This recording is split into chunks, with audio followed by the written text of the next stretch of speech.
Esta plática y las 5 sesiones restantes llevarán a los participantes a la reflexión de la ciencia formal y a la revaloración del conocimiento indígena, que no puede y no debe ser excluido. ¿Por qué? Porque no debemos de perder nuestro origen de indígenas orgullosos. Sin más preámbulo, no me queda más que agradecer el estar hoy con ustedes en sustitución del doctor Toro Vázquez.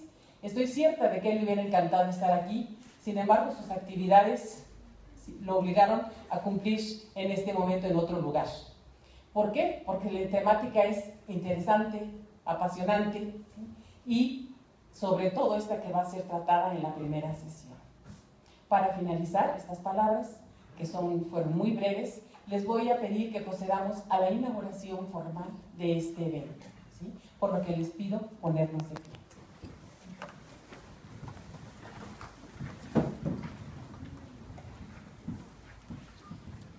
Siendo las 17 horas del día 8 de septiembre del 2017, a nombre del secretario de Investigación y Posgrado, el doctor Jorge Fernando Toro Vázquez, declaramos formalmente inaugurado el Encuentro de Ciencia Formal y Conocimiento Indígena, organizado en conjunto por el Instituto de Investigaciones Humanísticas y el Colegio Universitario de Ciencias y Artes, segura de que continuará con el éxito con el que ha iniciado.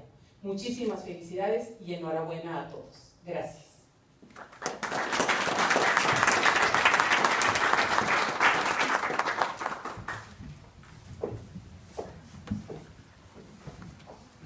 A continuación, también tenemos unas breves palabras del director del Instituto de Investigaciones Humanísticas por apoyarnos estando aquí.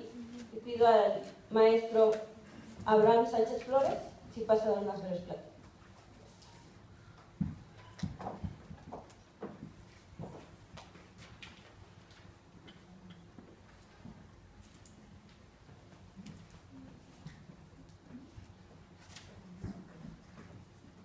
Muy buenas tardes a todos. A nombre de la Universidad Autónoma de San Luis Potosí, a través del Instituto de Investigaciones Humanísticas. Es para nosotros un privilegio el haber tenido la oportunidad de colaborar en estas investigaciones que el día de hoy se realizan sobre la ciencia y la cultura de los pueblos originarios de México. Nosotros tenemos mucho de qué hablar, sin embargo, a través de las investigaciones que ustedes hagan, pues van a encontrar algo muy hermoso. Van a encontrar conductas que muchas veces hemos olvidado. Vamos a encontrar valores morales que se privilegiaron antes de la llegada de los europeos.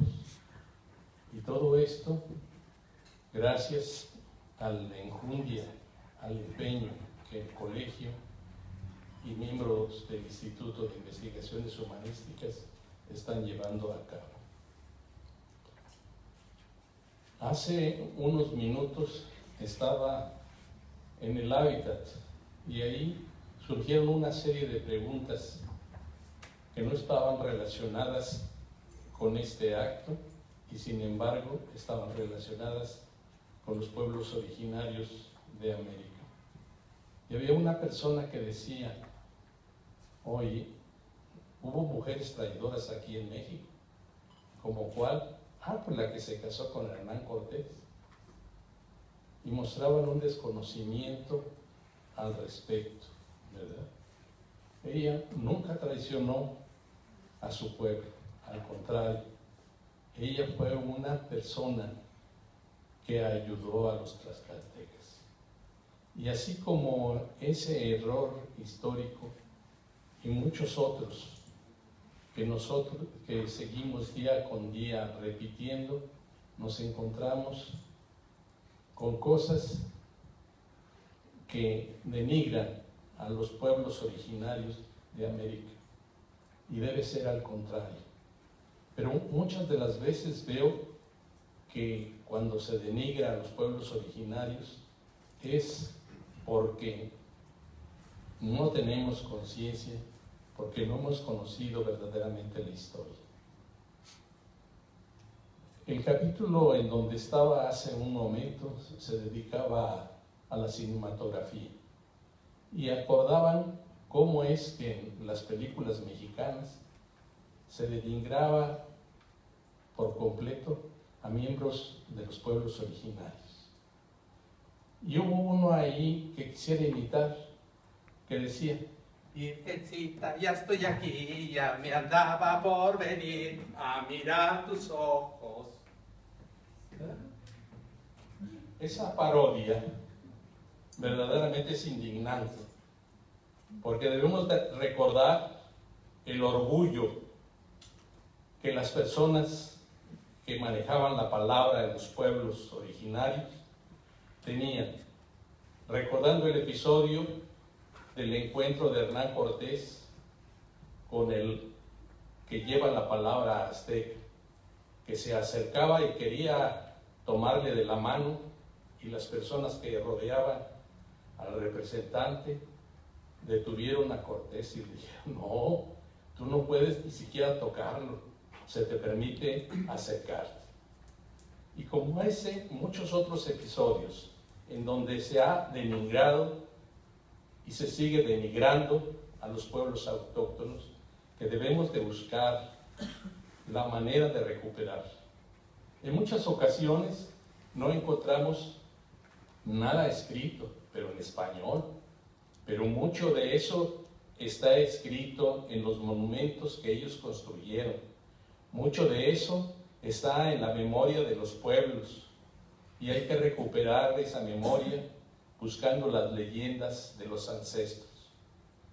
Muchas de las veces he repetido aquí que verdaderamente la mujer era un elemento primordial en la familia, y que tenemos por ahí encontrado una leyenda en donde en el pueblo Tenec la mujer era la gobernadora, la mujer era la que llevaba todo en la casa, y que el hombre, aprovechando su fuerza física, salía al campo a sembrar y a cosechar y a defender.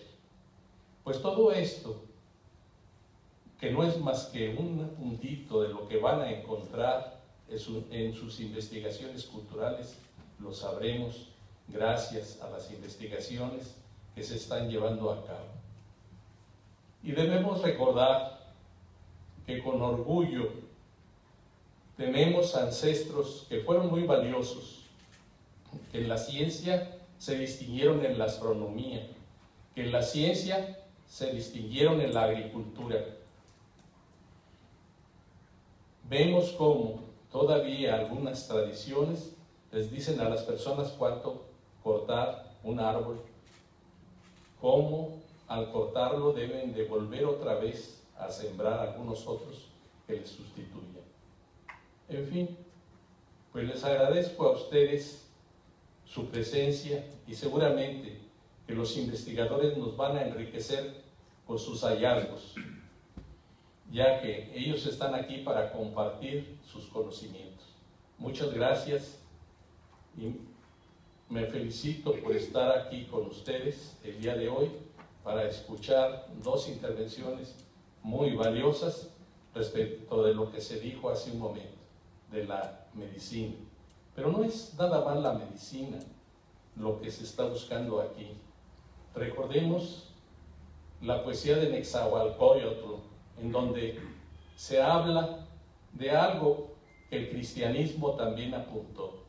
Recordamos que los 10 mandamientos y otros mandamientos anteriores que sumaban cientos fueron sustituidos por 2: amarás a tu Dios y a tu prójimo. Y Nezahualcóyotl ya lo decía en su poesía.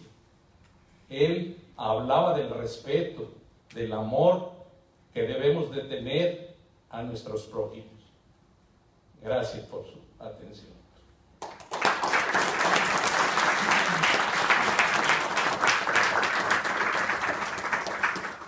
A continuación, comenzamos con la primera sesión, nominada Medicina Indígena. Sabemos que desde tiempos inmemoriales, el ser humano ha utilizado una variedad de recursos materiales, simbólicos, mágicos y religiosos para afrontar los padecimientos de la vida cotidiana. Sin embargo, ¿acaso eso es medicina? ¿A eso nos referimos con medicina indígena? Hoy para ello tenemos la presencia de dos ponentes que nos compartirán parte de su conocimiento de dicho tema. Como primer ponente tenemos al doctor Francisco Liu Bautista, del Instituto Potosino de Investigación Científica y Tecnológica, IPICIT. El doctor Liu estudió la licenciatura como químico farmacobiólogo de la Facultad de Química de la UNAM, la maestría y el doctorado en el Instituto de Química de la misma universidad. Es miembro del Sistema Nacional de Investigadores, SNI, nivel 1 desde 2014. Sus líneas de investigación se centran en el estudio de la composición química de las plantas con uso en la medicina tradicional de México y potencial uso farmacéutico y agroquímico. Le damos la bienvenida al doctor Liu, que nos va a presentar medicina tradicional en México, lo bueno, lo malo y lo feo. Adelante. ¿Qué tal? Buenas tardes a todos. Gracias por la invitación y permitirme estar aquí. Bien, yo estoy adscrito al Consorcio de Investigación, Innovación y Desarrollo para las Zonas Áridas, conformado por 5 centros CONACYT, con sede en el IPICIT. Formo parte del programa Cátedras CONACYT y es la razón por la cual me adscribieron a este centro. Dado que es una plática que cambia un poco para mí el área, trataré de ser lo más... tratar de explicar algunos términos de una manera, de la manera más sencilla posible para tratar de darme a entender.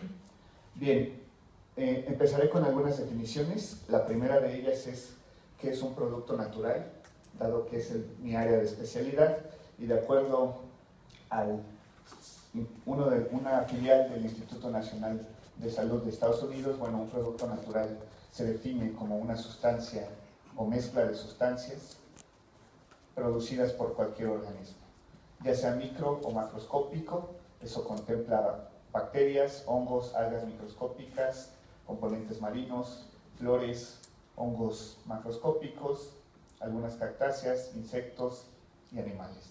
O sea, todo lo que es extraído de una fuente viviente, ya sea en forma pura o en mezcla, se puede conocer o se le puede nombrar como un producto natural, que es mi área de especialidad. Algunos otros conceptos que se prestan a confusión los mencionaré enseguida. Y bueno, ¿cuál es la importancia de estos productos naturales? La principal aplicación de estos productos naturales es al área farmacéutica. Si bien un organismo vivo no produce de manera consciente estas sustancias para dar alivio a nuestros padecimientos, ha sido una estrategia que data de miles de años atrás y que forma la base de nuestra medicina tradicional. La importancia de eso es en una revisión hecha por Newman y Craig del Instituto Nacional de Salud, también en Estados Unidos, hacen un análisis de todos los medicamentos existentes en el mercado y definen cuál es su origen. Y ellos en ese análisis de datos encuentran que aproximadamente el 50% de los productos que ustedes ingieren en forma de un jarabe, un inyectable, una cápsula, una tableta, están basados o inspirados en un producto natural, ya sea como tal o en algún momento tuvieron ese origen. Por eso la importancia de continuar trabajando. Ahorita les voy a mostrar cuáles son las estadísticas actuales de esto. Como país, ¿eso cómo nos sitúa? ¿Cuál es nuestra situación? Bueno, alrededor del mundo, ya para el caso particular de plantas vasculares, se estima que hay 300.000 especies, de las cuales en México tenemos distribuidas un 10%, que son 30.000. Y de ese total, la estadística va más o menos de la mano a nivel mundial que en México. Se estima que el 15% ha sido estudiado fitoquímicamente, esto es, solo el 15% de ese total de las plantas se han hecho estudios de su composición química y solo un 6% de ellos se han hecho estudios de sus propiedades en algún modelo para padecimientos. Esto es cualquier tipo de enfermedad, infecciones, dolores, diabetes, Alzheimer, cualquier tipo. También está otro hecho, y es que tenemos una gran tradición y una gran historia en la compilación de este conocimiento para tratar estos padecimientos a partir de fuentes vegetales. Dos de las más representativas son el Códice Cruz-Badiano y el Códice Florentino, pero también hoy en día tenemos obras icónicas o compendios como son el libro de Hoffman y Schulz o el libro de Christian Rach, recientemente editado por el Fondo de Cultura Económica. Bien, más conceptos. Aquí es importante hacer mención de cuáles son los términos adecuados. No los defino yo, los tomé de las normas oficiales mexicanas y de la Ley General de Salud, ¿sí? La intención de esto no es herir ninguna susceptibilidad de ningún punto, simplemente es tratar de definir cuál es el estatus legal o de qué manera lo considera el gobierno, sobre todo cuando el fin último de esto es la comercialización y una remuneración. Bien, entonces, definamos qué es un medicamento herbolario. La NOM 072, dedicada al etiquetado de medicamentos y remedios herbolarios, define que son productos elaborados con material vegetal o algún derivado de este, cuyo ingrediente principal es la parte aérea o subterránea, esto es la raíz o el rizoma, de una planta o extractos, ya sea de esa manera o como preparados en tinturas, así como jugos, resinas, aceites grasos y aceites esenciales. Estos pueden presentarse en forma farmacéutica, esto es en un jarabe, en una tableta, en una cápsula, cuya eficiencia y seguridad ha sido confirmada científicamente en la literatura nacional o internacional. Esto es un producto en el cual hay una forma farmacéutica y hay evidencia científica de que tiene un efecto. A eso se le llama medicamento herbolario. Existe otro término. ¿Y cuál es la diferencia entre el remedio herbolario y medicamento herbolario? Bueno, remedio herbolario se considera aquel que cumple todo excepto la parte en donde no hay literatura científica que haga mención de su seguridad y de su eficacia.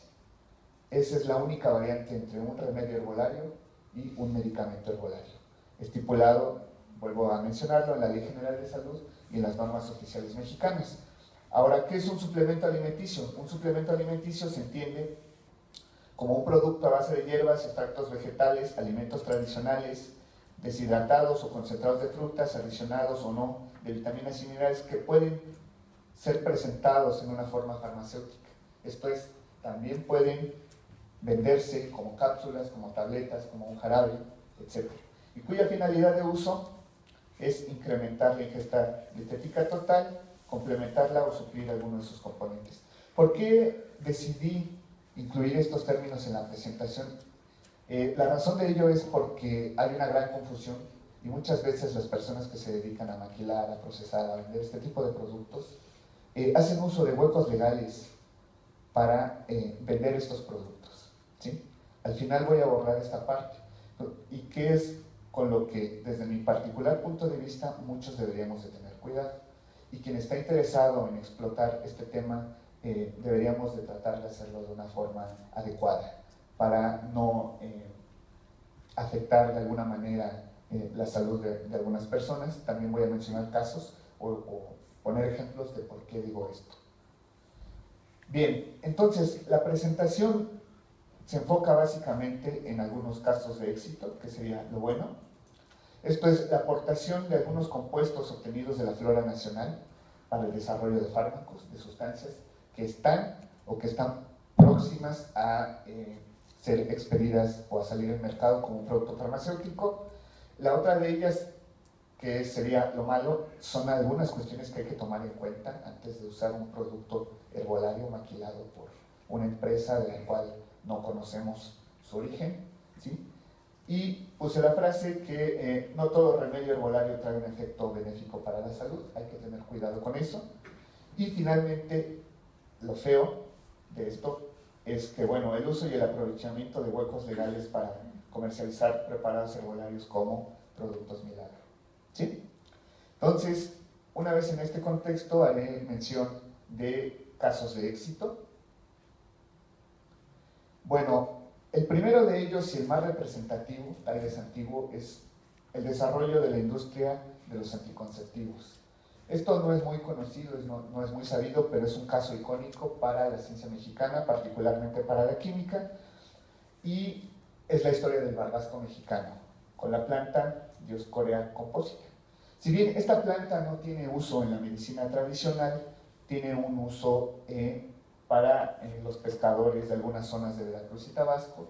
También hay casos de plantas o de rizomas de este tipo emparentados con el ñame o el taro en culturas sudamericanas de cazadores-recolectores, en donde muelen el rizoma y lo adicionan al agua para eliminar el oxígeno, y entonces los peces que hay en las cuencas mueren asfixiados y es más fácil llevar a cabo el proceso de pesca. Bueno, pues por ahí de 1940, Russell Marker estaba buscando en Estados Unidos fuentes de sustancias que se conocen como sapogeninas, que están químicamente relacionadas con las hormonas esteroides, que son la progesterona y la testosterona. Antes de esta fecha, la obtención de hormonas esteroides se obtenía, era carísima y se obtenía a través de concentrar pipas enteras de orina de yegua, de orina de caballo, y o extrayendo los ovarios de los cerdos, ¿sí? Cerdos hembras. Era la forma clásica de obtener hormonas. Trabajar con unos cuantos miligramos de estas hormonas era carísimo, y una vez que llegan a esa analogía, Russell Marker se encuentra con que el barbasco mexicano producía esta sustancia, que es la diosgenina, creó un método de degradación para llegar hasta progesterona. Eso dio origen a un boom, estableció los laboratorios Sintex, por ahí de 1940, ubicados en la Ciudad de México, y posteriormente fue reubicado a Cuernavaca, y de la mano con el Instituto de Química de la UNAM desarrollaron en conjunto la píldora anticonceptiva.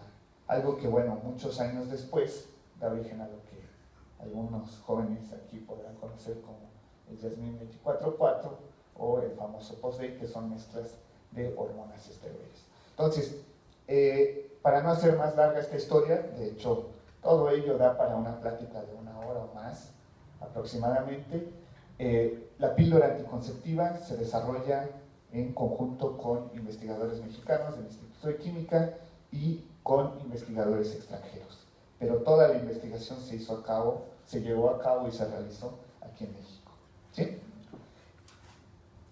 Era un ejemplo que no podía dejar pasar. Si quieren leer más al respecto, este es un artículo libre que menciona, hay varios, buscan a Felipe León Olivares, que es un profesor de la Prepa Nacional, Escuela Nacional Preparatoria de la UNAM, que se ha dedicado a la divulgación de la investigación química en el país. Es un artículo de libre acceso y ahí está la referencia. Eso los puede llevar a algunos otros si les interesa leer más del tema. Pueden poner también la historia o buscar la historia de Miramontes.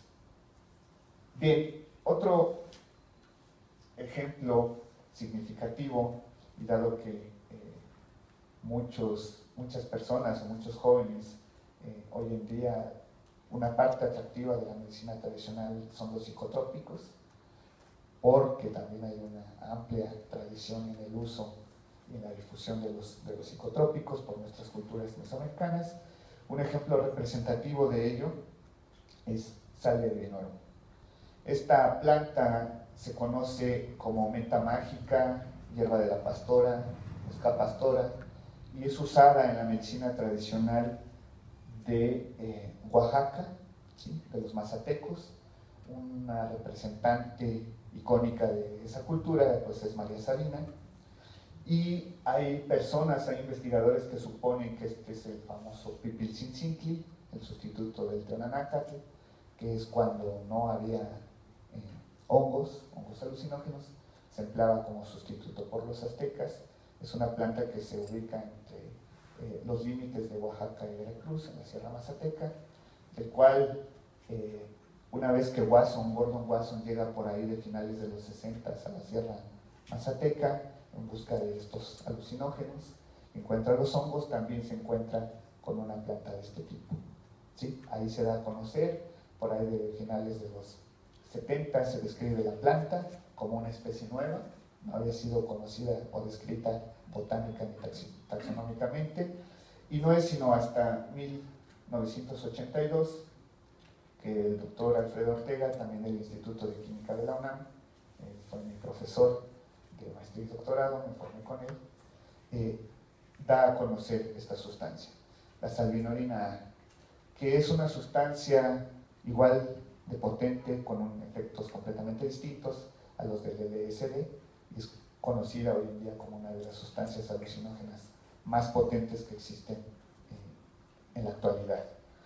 ¿Qué sucede o qué sucedió? Esta sustancia se da a conocer, por ahí otro investigador de Estados Unidos, Valdés, retoma, hace la parte etnobotánica, la etnofarmacología de la planta, logra llevar a cabo una sesión con María Sabina, en donde él transcribe la oración que rezaba María Sabina antes de consumir la planta, y no es sino hasta el 2002, había artículos que se publicaban de manera esporádica, no es sino hasta el 2002 que hubo un boom con esta planta, en donde Brian Roth de la Universidad de Carolina del Norte da o descubre cuál es la forma en que actúa esta sustancia del organismo, en el cerebro, y a partir de eso, de 2002 a 2008, se desarrollaron cerca de 150 sustancias relacionadas con esta sustancia, con la salvinorina A, todas ellas muy potentes,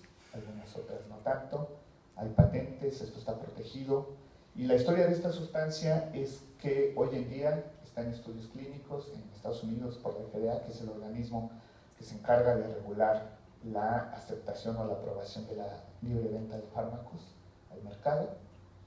Lo tienen allá en Estados Unidos. Es una sustancia de referencia para ensayos en medicina y en farmacología, particularmente sobre receptores de opio. Y bueno, la aplicación de eso, para no ser tan técnico en mi lenguaje, es que se puede emplear para el tratamiento de sustancias de abuso de cocaína, abuso de alcoholismo, y algo que es para mí todavía más trascendental que eso es el tratamiento de enfermedades psiquiátricas. El empleo de fármaco en enfermedades psiquiátricas es muy difícil desarrollar medicamentos para esa área, y estas sustancias se prevé que tenga un uso próximo en ello. La sustancia natural. Hay algunos derivados o sustancias relacionadas que han mejorado el efecto, pero ya empiezan a tener un corte más sintético. La sustancia natural, tal cual, también se pretende usar. Se conoce muy bien qué regiones de una molécula se pueden modificar en esta sustancia. Ya todo está muy bien descrito. Un tercer ejemplo, que tal vez es menos conocido, pero no por ello es menos representativo, y decidí incluirlo porque esta planta la podemos encontrar aquí en el estado de San Luis Potosí, en la región huasteca o en la región cercana a los límites con Guanajuato, que es una zona un poco más seca. Esta planta, Galfinia glauca, también recibe el nombre de calderón amarilla, flor de la estrella, flor de la hormiga, hierba de desprecio, tiene también un nombre en la etnia Tenec. Discúlpenme si etnia no es el término propio, pero bueno, los Tenec también tienen un nombre para esta planta. ¿Y qué sucede con ella? Esta planta produce una serie de sustancias que se conocen como galfinines, que químicamente se llaman triterpenos. Y bueno, la planta tiene uso en la medicina tradicional para tratar desórdenes del sistema nervioso central, esto es insomnio, ansiedad, básicamente eso. De todas ellas, la galfimina B es el componente más activo, o es una de las sustancias que se produce en mayor cantidad y que tienen un mejor efecto. Y bueno, este estudio se empieza a trabajar en 1992 por un grupo de investigadores del Seguro Social, que seguramente identificarán a ¿no? Salió en la televisión durante algún tiempo anunciando uno de sus productos.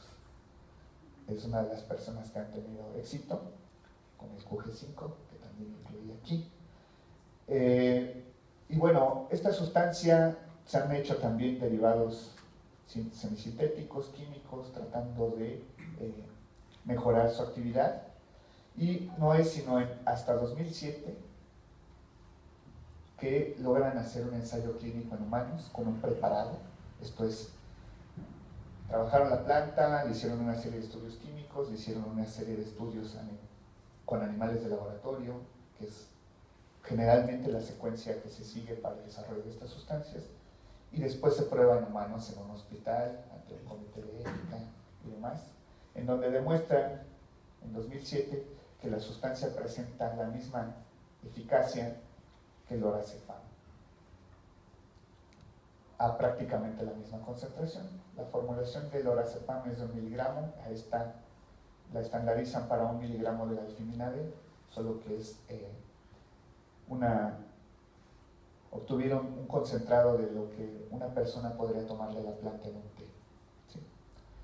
No presenta los mismos efectos adversos del lorazepam. Estas sustancias generalmente tienden a causar daño renal y algunos otros efectos adversos. No ocurre lo mismo con las galfiminas. Al final voy a hacer un comentario con esta planta porque no todas las poblaciones de la planta, también la podemos encontrar en Jalisco, Cuernavaca, Querétaro y otros estados del país, pero no todas las poblaciones de esta planta en el país producen las sustancias. Y está muy bien delimitada la región en la que las poblaciones de la planta producen la sustancia. ¿Sí? Que también voy a tocar este punto. Y bueno, el cuarto caso de éxito es el que les mencionaba hace un momento, es el famoso QG5. El QG5 no es otra cosa que algo que ya quien se dedica al manejo o tiene esos conocimientos de la medicina tradicional, no es otra cosa que hojas de guayaba molidas y encapsuladas. Eso es el QG5, pero volvemos a lo mismo, recordando el término de un medicamento herbolario, es una sustancia que tiene estudios de su composición química, ¿sí? Y que además de ello ha presentado evidencias en la literatura nacional e internacional, evidencias científicas para definir la eficacia y la seguridad. No todos los remedios herbolarios son seguros. No estoy dudando de que sean efectivos o no, pero sí puedo emplear el término seguro. ¿Sí? Y bueno, eso se empieza a trabajar en 1994, y a diferencia de la galfimia, que hay una mezcla mucho más compleja de componentes, para la guayaba fue relativamente más sencillo.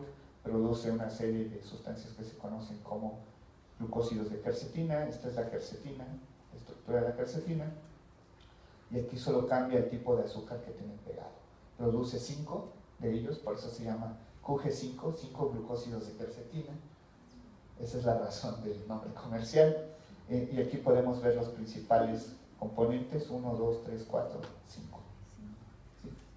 Que son los activos en el producto que les venden. Aquí ya definen muy bien la cantidad que hay de cada uno de ellos, y es lo que ustedes compran por la módica cantidad de, creo que 250 o 300 pesos en cápsulas. ¿Sí? Bien, ahora, ¿qué sucede? Aquí viene la parte a la que muchos consideraríamos mala, o que tal vez no lo sea del todo, pero que sí hay que tomar en cuenta y con la que debemos de tener particular cuidado. Y es, el primero de ellos es el nombre común. Tenemos oréganos, y por si no lo sabían, pues hay de dos tipos.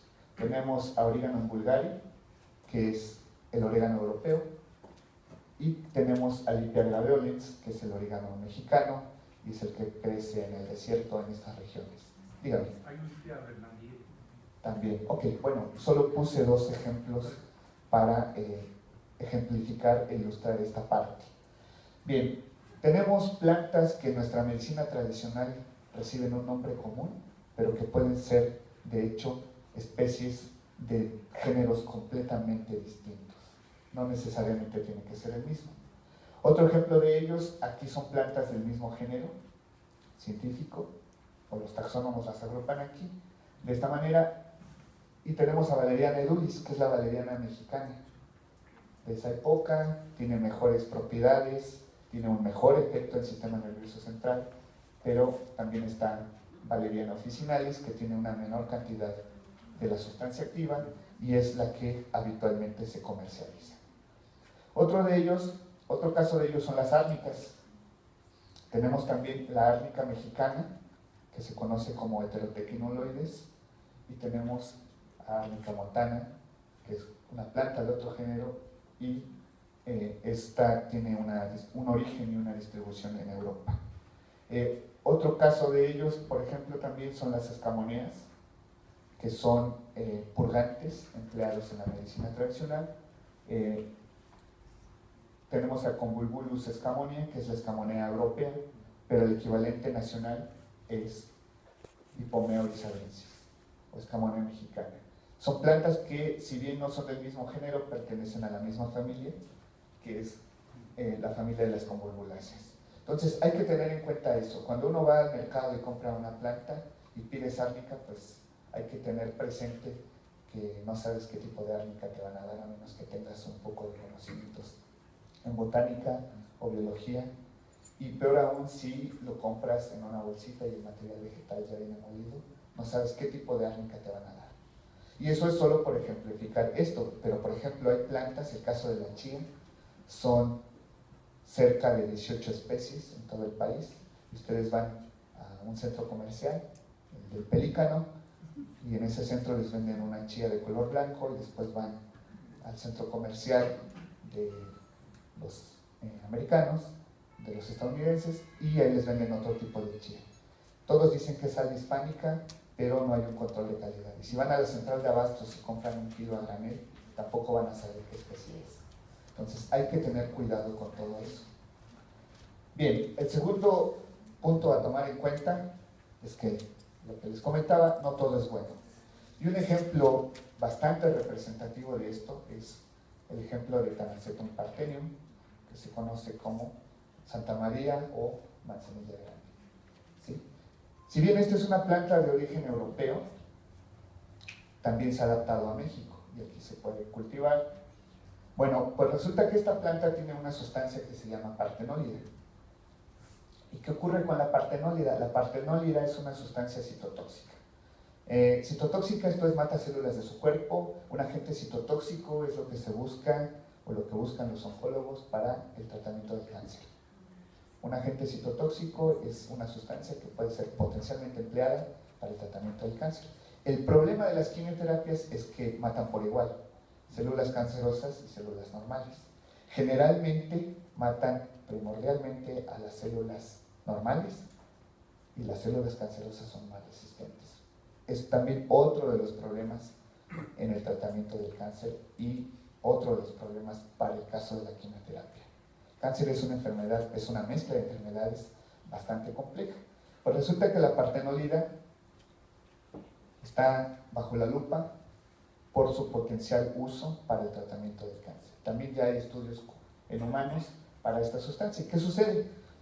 Hay preparaciones herbolarias en todo el país y en todo el mundo en donde se plantea que la cantidad de esta sustancia es importante y debe de ser determinada para poder registrar, al menos en México no sé si lo hagan, pero en Europa y Estados Unidos, para poder vender cualquier producto, incluso la planta seca, a partir de Tanacetum parthenium o de Santa María, deben de determinar la cantidad de partenólida que produce para poder venderlo. Un efecto visual y de primera mano para el uso por intoxicación de Santa María, pues son ulceraciones bucales. Cuando uno consume Santa María y empieza a tener este tipo de efectos, es debido a la partenólida y es ya un síntoma de intoxicación. ¿Qué otro? Otro caso de ellos son el famoso té milagro, que está basado en paquera candidísima. ¿Sí?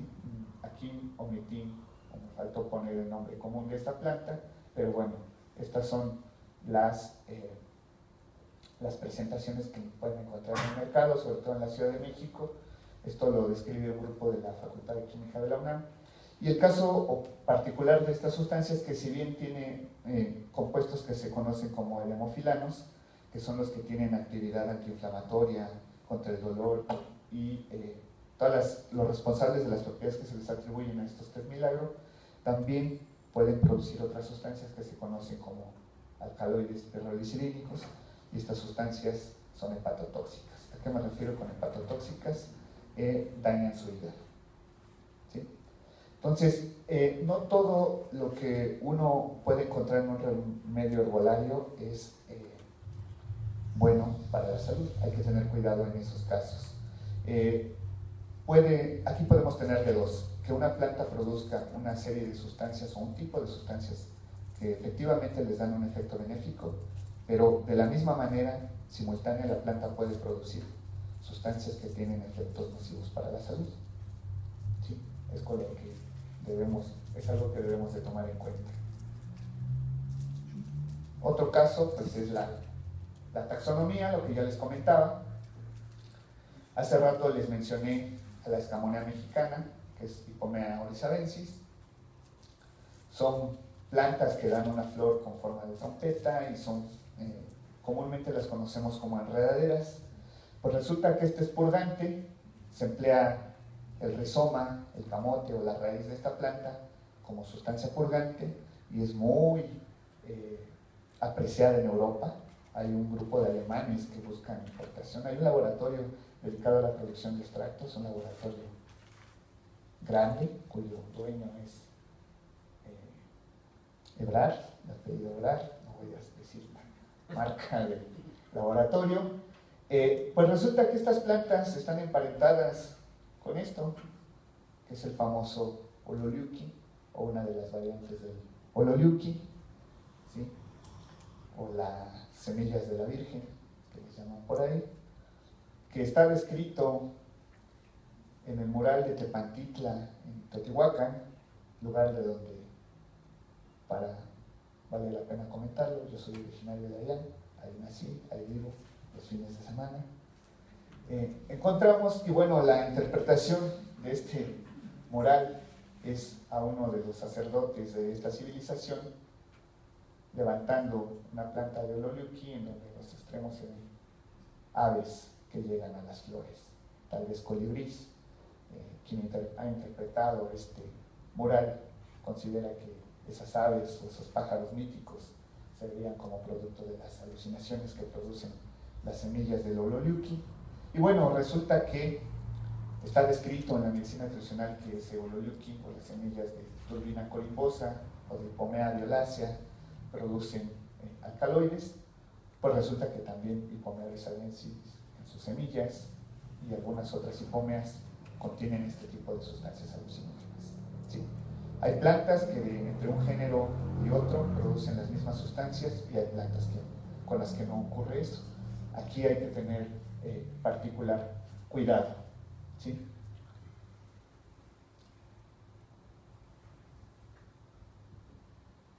Bien, otro punto que también debemos de considerar es la vía de administración.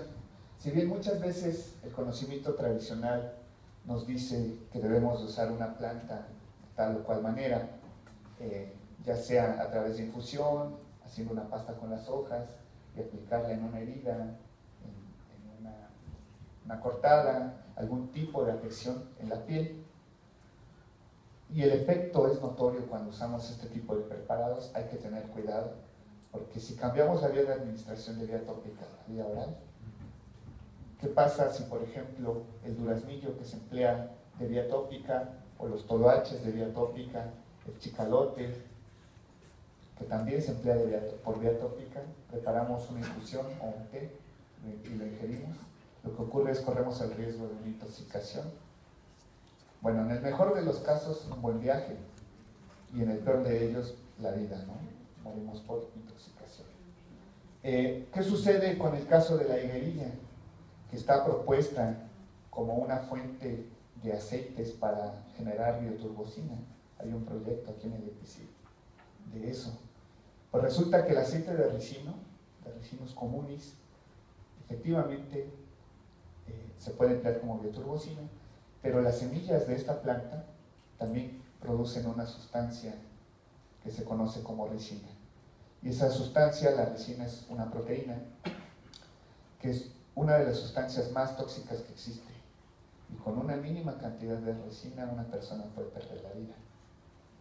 No hay problema con el aceite de resina porque es una sustancia completamente miscible porque se asocia con las grasas.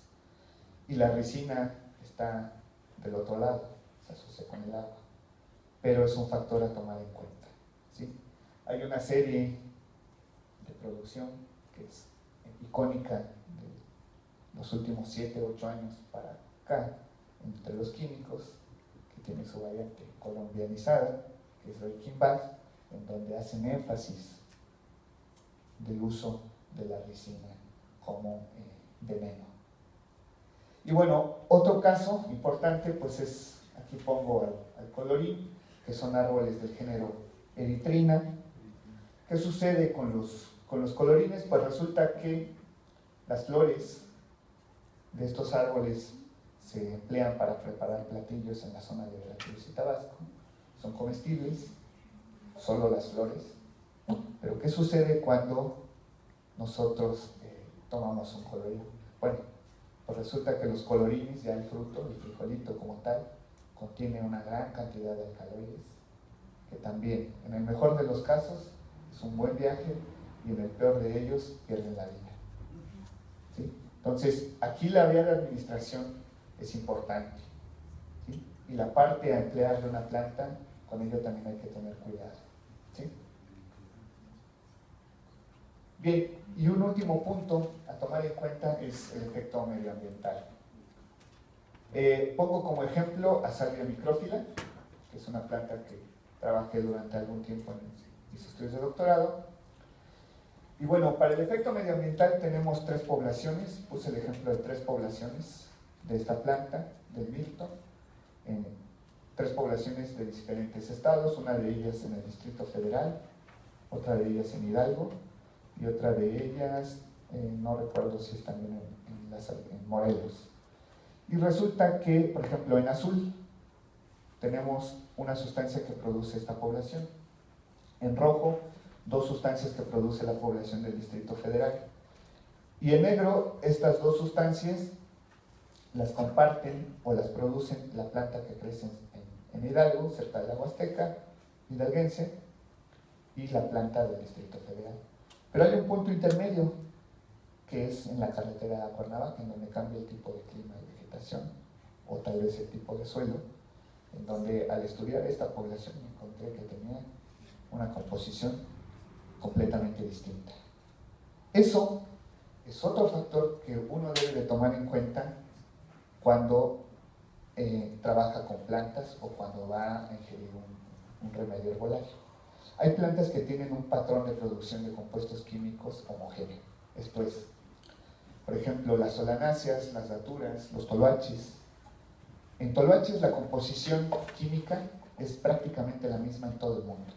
Ustedes toman una planta de Asia, de Europa, de Estados Unidos y una planta en México, las analizan de manera independiente y llegan a la misma composición química. Pero hay plantas en donde no ocurre eso. El más mínimo cambio en sus condiciones medioambientales puede afectar su composición química. Y eso es un factor a tomar en cuenta, o eso es un factor que toman en cuenta en la Ley General de Salud y en COFEPRIS para definir o tener 2 términos. Uno, que es remedio herbolario, y otro que es medicamento herbolario. Por este factor. Porque si cambia la composición química, entonces cambian las propiedades y entonces podemos tener un efecto diferente en el organismo, benéfico o un efecto adverso.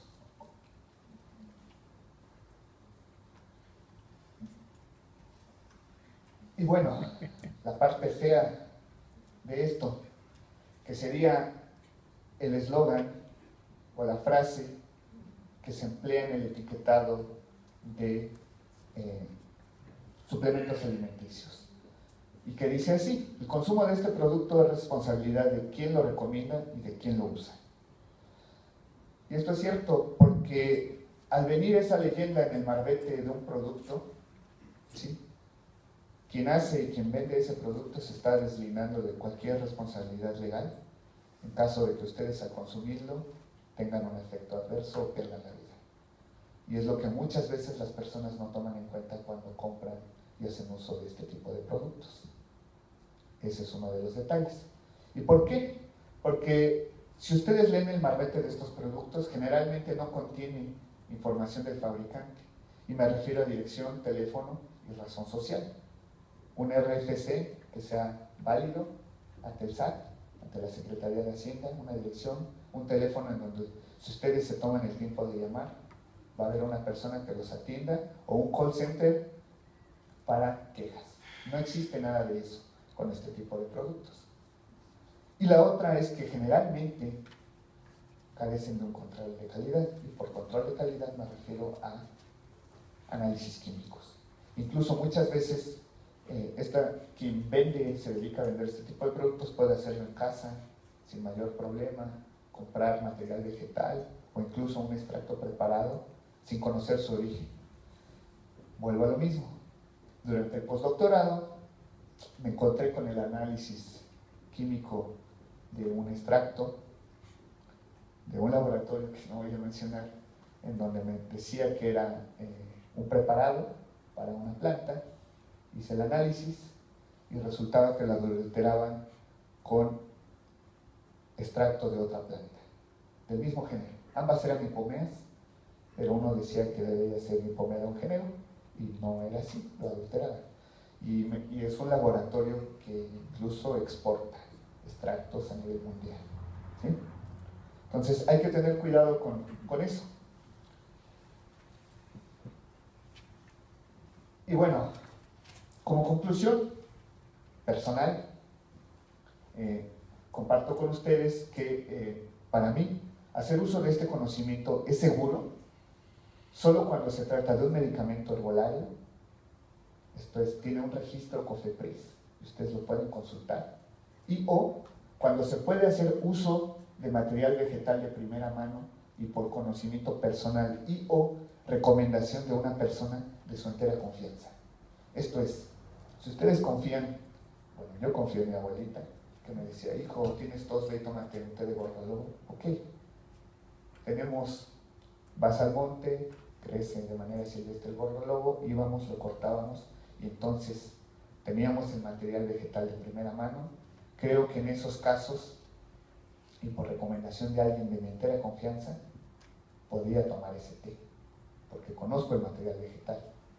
De otro modo, si ustedes no ven el material vegetal fresco o no conocen del tema, no es recomendable que se hagan una preparación a base de tés o de infusiones, sobre todo cuando no se conoce el origen, por todos los factores que ya les mencioné anteriormente. Hay que tener cuidado con eso. Y otro punto importante es no exceder el uso de la dosis sugerida. Hace una semana estábamos en Real de 14 colectando plantas de este género que son salvias. Entonces se acercó uno de los pobladores y nos dijo, esta planta se llama así y la usamos para cuando tenemos problemas de la tos. Y hizo énfasis, 6 hojas. Ese fue su comentario, solo 6 hojas, no más. Entonces, ellos lo usan de esa manera y en ese caso es válido, porque